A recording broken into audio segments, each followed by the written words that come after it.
अस्सलामुअलैकुम नाज़रीन, मंज़र आम में ख़बरुनि जो सिलसिलो जारी आहे। रिपोर्ट शेयर कंदा हलूं दादू मां रिपोर्टर असगर खान मल्हारी।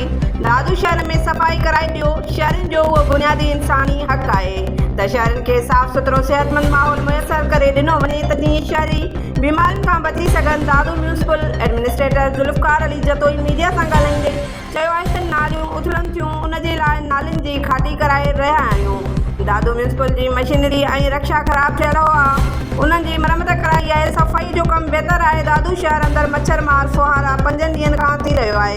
हर रोज़ फायर ब्रिगेड जे ज़रिए शहर जे मुख्य रोडनि रस्तनि ते हर रोज़ छिंकार थींदो आहे। दादू म्यूनिसिपल अमलो पंहिंजूं ड्यूटियूं ईमानदारी सां निभाए रहियो आहे। शहरनि जी शिकायतुनि ते अमलो पहुची सफ़ाई कराए थो।